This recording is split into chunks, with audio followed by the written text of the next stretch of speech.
कशा पद्धतीचं वातावरण तुम्ही स्वतः पाहिलेलं आहे? शिरूर लोकसभा मतदारसंघामध्ये साधारण अनेक तरुणांच्या भेटी घेऊन, युवकांच्या भेटी घेऊन, किंबहुना अनेक घटक असतात समाजामध्ये, त्यांच्या जाऊन भावना आम्ही समजून घेण्याचा प्रयत्न करतोय. आणि अलीकडच्या काळात चालू असलेल्या राजकारणाच्या बाबतीत थोडीशी नाराजी लोकांच्या मध्ये दिसते आणि त्याचा मोठ्या प्रमाणात फरक हा मतदानात नंतर आपल्याला लक्षामध्ये येईल. आणि मला निश्चितपणाने विश्वास आहे की लोक स्वाभिमानाबरोबर उभे राहतील, एकनिष्ठतेबरोबर उभे राहतील आणि पवार साहेबांच्या नेतृत्वाच्या बाबतीमध्ये जो काही विश्वास आदरणीय साहेबांवरती लोकांना आहे तो निश्चितपणाने 4 जून नंतर आपल्याला सर्वांना दिसेल. खरं तर चिन्ह सोशल मीडियामध्ये पोहोचण्याचा तशी काही अडचण नाही आहे. मात्र ग्राउंड रियालिटी पाहिली तर शरद पवार म्हणजे घड्याळ, म्हणजे 22 वर्षाचं हे समीकरण आहे. तुमचं चिन्ह जे आहे ते जनमानसात तळागाळात पोहोचवण्यासाठी काही विशेष मोहीम आखण्याची गरज आहे. तर त्या पद्धतीने काही विचार अगदी चिन्हाच्या बाबतीत ज्यावेळेस आपण बोलतो, पवार साहेबांच्या राजकारणाच्या सुरुवातीच्या काळापासून आपण बघितलं तर अनेक वेळेला वेगवेगळ्या पद्धतीने ज्यावेळेस अन्याय झाला त्यावेळेस वेगळी चिन्ह घेऊन साहेब लढावं लागलं, लढले आणि साहेबांचं चेहरा, काम, कार्य हे महाराष्ट्राच्या प्रत्येक घरापर्यंत पोहोचलेलं आहे. असं असताना आज तुतारी चिन्ह ज्यावेळेस आम्हाला मिळालेलं आहे, उलट तुतारी हे समाजामध्ये वेगळ्या पद्धतीनं हा आवाज घुमणार आहे हे मला निश्चितपणाने लोकांमध्ये गेल्यानंतर जाणवतंय. चिन्ह पोचवण्यासाठी आम्ही सगळेजण प्रामाणिकपणे प्रयत्न करतोय, लोकांपर्यंत जातोय, लोकांना बदललेल्या चिन्हाबाबतीत माहिती देतोय. किंबहुना आम्ही माहिती देण्यापूर्वी लोकांनाच ते माहिती आहे हे आम्हाला लोकांशी संवाद साधल्यानंतर लक्षात येतंय.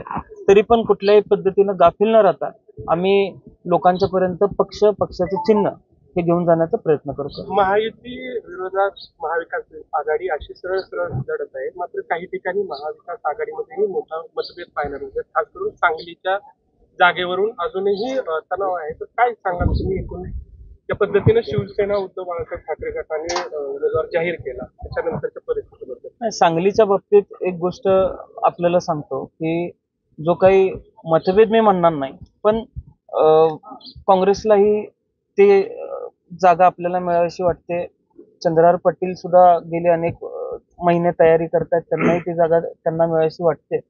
त्याच्यावरती बैठका चालू आहेत. माझ्या मते 3 तारीख आज आहे, आज बैठक ठरणार आहे. त्यामध्ये सांगलीच्या बाबतीत आणि अन्य काही 1-2 जागांच्या बाबतीत चर्चा होणार आहे.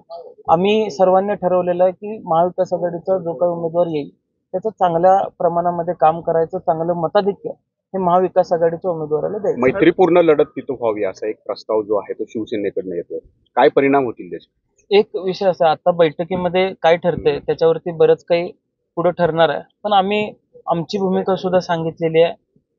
काँग्रेस पक्षाची भूमिका सांगतोय, ठाकरे गटाची भूमिका तिथं मांडतोय आणि जो काही निर्णय महाविकास आघाडीच्या बैठकीत होईल त्याच्याप्रमाणे आम्ही पुढे कार्यरत राहू. एकूण राज्यभरातल्या बऱ्याचशा लढती ज्या आहेत त्या लक्षवेधी लढती आहेत. मात्र सर्वाधिक लक्ष आहे ते बारामतीच्या लोकसभेच्या जागेवर. तुमचं वैयक्तिक अनालिसिस काय आहे आणि तुम्ही जी लढत पाहताय सुमित्रा पवार त्याच्याकडे कसं पाहता? खरं तर समाजकारणामध्ये, राजकारणामध्ये येऊन आज पवार साहेबांना 55 ते 60 वर्ष झालेली आहेत. आणि आपण जर एक गोष्ट लक्षामध्ये घेतली की बारामतीच्या जडणघडणीमध्ये आजपर्यंत बारामतीमध्ये ज्या पद्धतीचा विकास झाला किंवा विकासाची सुरुवात होत असताना पवार साहेबांनी कशा पद्धतीने योगदान दिलेलं हे बारामतीतल्या सर्व लोकांना माहिती आहे. आणि मी ज्यावेळेस बारामती लोकसभा मतदारसंघाच्या बाबतीमध्ये अनेक लोकांशी चर्चा करतो, ज्या काही पद्धतीचं राजकारण राज्यामध्ये चाललेलं आहे त्या बाबतीत असलेल्या सत्तेविरुद्ध लोकांना मनामध्ये प्रचंड चीड आहे.